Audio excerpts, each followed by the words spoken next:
kind of thing? Or that's a person? That's a nether. Okay, shit, okay. Let's see what we can do.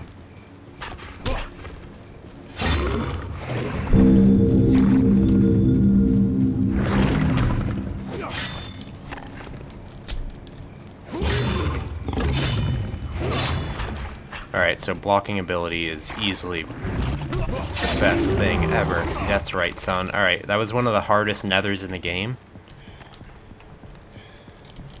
And it looks like we actually found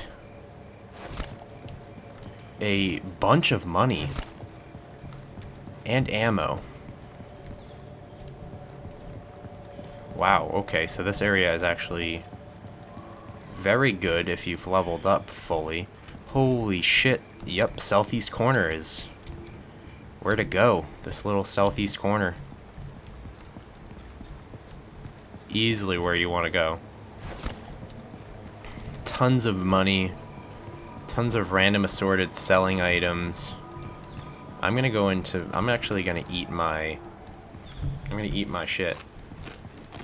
I know, it's probably not the best of ideas to eat it just like flat off. But, sewing kits are worth a lot. F-off insect repellent is also worth a lot. So we can easily take some of that stuff and move on. And try and get to the safe zone now. Alright, so we're going to work the outskirts of the map because more likely than not... What is that right there? It's just a hole in the wall. More likely than not, most of the survivors are going to be in the safe zone area, but we do need to get to the safe zone so we can defend it and use our global inventory and sell some items. So let's stick to the outskirts until we find a route that is appropriate and we can do a straight shot to the safe zone. I'm gonna stick to the building sides in case, yep, another decides to attack me.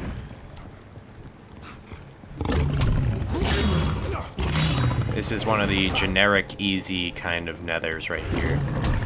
So, and I would recommend a very good, some sort of sound system if you use surround sound or just side speakers, or if you use a gaming headset.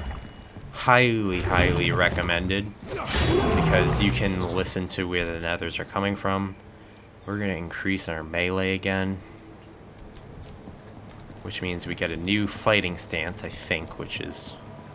Yep, we got like a full charge knife attack, but it wastes stamina. So now we can actually kill Nether a little bit easier. So I would recommend going up in skills that you currently have. Don't go up in gun skill unless you have a gun, like if you get an early gun. Don't upgrade in gun skill. And same goes for everything. I mean, if you're going to be... Anti-nether devices has failed in safe zone. Okay, so that's the 10-minute thing that we saw 10 minutes ago, obviously, that the nether have now taken over the safe zone, which is bad for us because if we die, we lose all of our money, we lose all of our skills, we lose all that stuff, and there's no way we can access the global inventory unless we fight off all the nethers. So hopefully some of the survivors have the same idea as me, and they start to move towards the safe zone to help me defend it, because I am not letting our safe zone fall to the damned nethers. See, I just saw a survivor off in the distance, and let's hope to God that he did not recognize me. I saw him sprinting, which is never, never a good idea. You always want to be crouching or walking like this. Hopefully this guy over here does not have a... So there's kind of like a friendly dance, like how in Daisy it was leaning. And Minecraft is like showing your sword blocking. In this game it's just like a repeated jump is how it's turned out, because there's no like other animations besides jumping that you can necessarily like take apart from something else besides like laying down and standing back up. But laying down obviously puts you at a weaker position, and there's a good chance somebody will just shoot you as soon as you're prone, because it's not exactly the friendliest position. So let's keep making our way to the safe zones. Just quick peeking into buildings in case there's like a gun in a corner or something. That would be quite ideal, because the safe zone is not going to be easy to defend, I'll tell you that now. So is this the main road I want? No, it's not the main road I want. This is getting scary. It's like one of those like anticipation factors. Like, I shouldn't be alive this long. There's definitely something's gonna pop around a corner. There's gonna be like 3 or 4 nethers that realize that I'm here or something, and it's gonna be a clusterfuck for my life. I have 600 health, which is not bad. I've used 3 bandages so far, so I would be at 300 health. I still wouldn't have died even if I didn't have those bandages, which is something I like to imagine is good. If you guys look at these bridges that are blocked off, they plan on actually expanding the entire map down to this and beyond, kind of like how War Z did it. I know I hate to compare this game to War Z because some of you guys will probably get mad at me, but I don't believe this is anything near War Z whatsoever. Like, I would recommend this game to anybody. That's where I'm at this point. I'm going to be doing a first impressions video pretty damn soon for this game. And, okay, backpack space. Let's get rid of something in our backpack. So, what is this? Can be sold. We're definitely just going to drop that. Drop. Okay. And we can take this health pack, which is amazingly important. Those are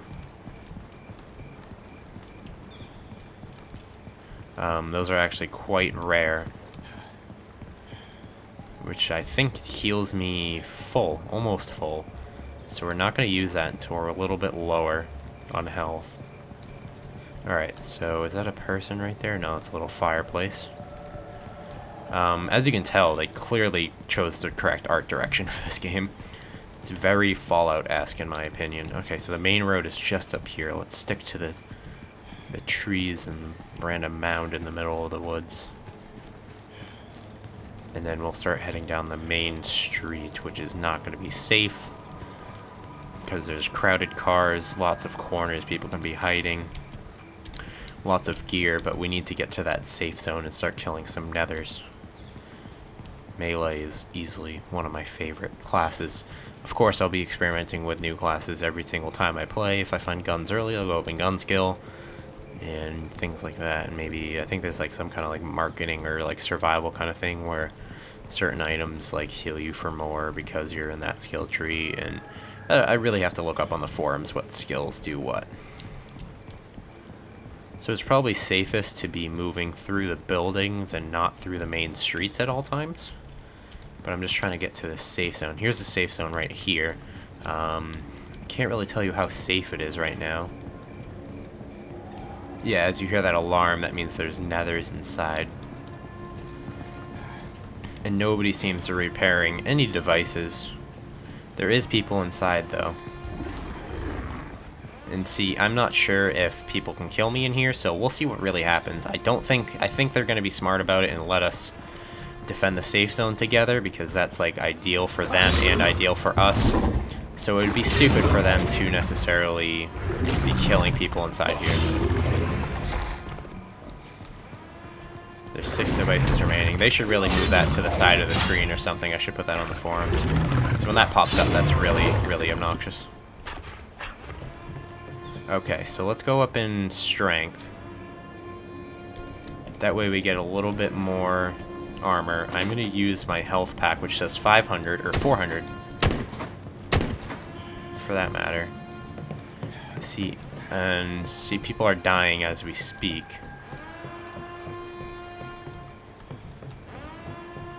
And it doesn't say was killed by, so that means, oh shit, fuck. I think that nether just spotted me, and that nether spotted me too.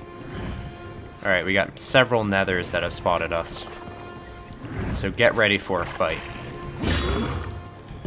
Get ready for death. Good thing I bought, I went up in the armor skill tree, so that I get a little bit more defense against hits.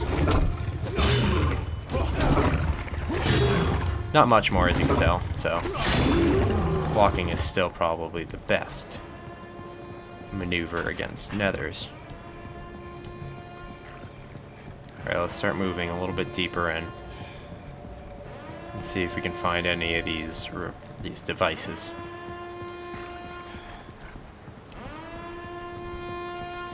There's a shopkeeper that I was trying to find earlier.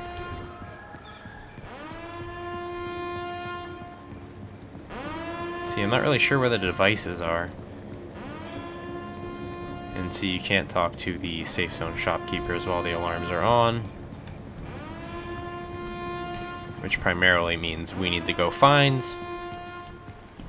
And not, no, it's not going there. Repair the anti-nether devices to secure the safe zone. 6 remaining. I think a lot of people have already died trying to get some of these things back up, so the ideal situation is for us to leave, unfortunately, and not put things away. Get money for them. See how many people are dying? Even my friend Balalakalika died. This is very odd for me to go on offensive against nethers. It's not like zombies in DayZ where you can just shoot them once and move on with your life. It's a process and a real hustle to be able to kill a nether.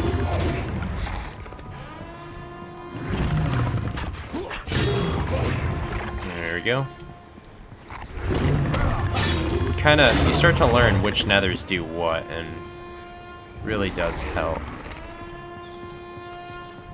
Alright, that nether just made a second noise. Let's crouch in the corner and go up in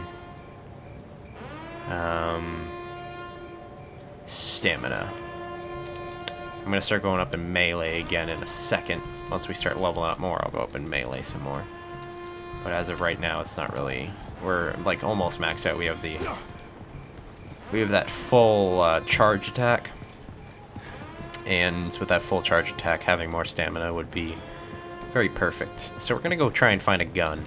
What's another place I was told? I was told Bridgeport in the northwest is actually pretty good area to find some guns. So let's start heading towards Bridgeport and the northwest corner and see what we can do. I don't really know how to repair the devices, so basically there's really no point in me even being in there. And hopefully nobody spots me and shoots me in the back of the head as I'm running, because now I'm close enough to the safe zone where people could be leaving it and just randomly spot me on their way out and decide to shoot me in the back of the head. Balakalaka died again, my best friend, my first friendly encounter with a person that I've ever had in Nether, and it was actually my first encounter whatsoever. So we're 1 for 1 for friendly encounters, which is crazy. I wonder how much damage the charged attack actually does. Curious. By the way, going into fields is virtually useless. You're gonna just get attacked by nether. I mean, unless you want to like farm and level up. Fields are completely useless to you.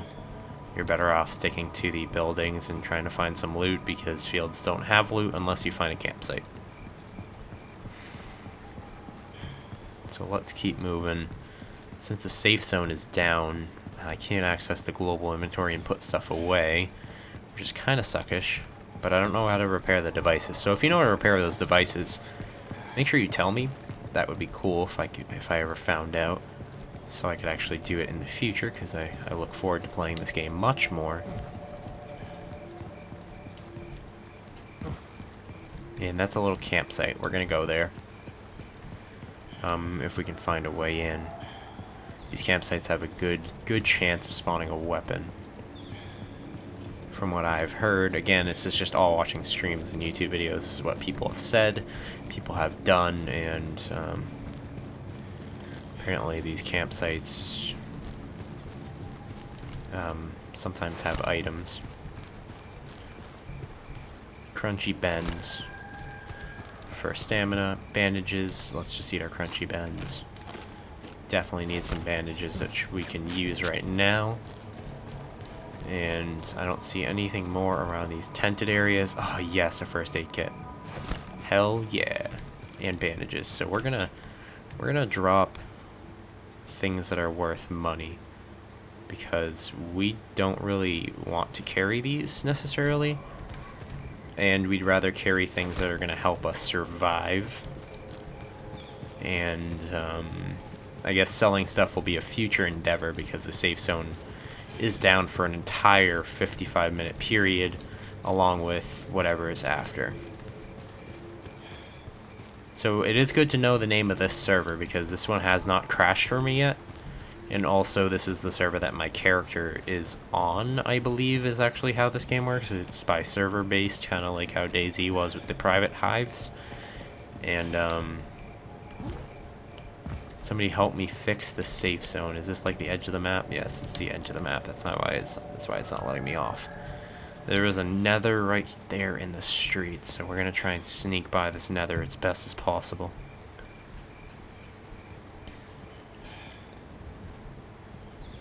Yeah, a lot of people. I can't disable chat, by the way. A lot of people were just saying. One person just said, "Can anybody help me with the safe zone?" And a lot of people were saying, "I just died in there. Yeah, it was very difficult." And I don't really know which safe, like what kind of like beacon things we're supposed to even repair.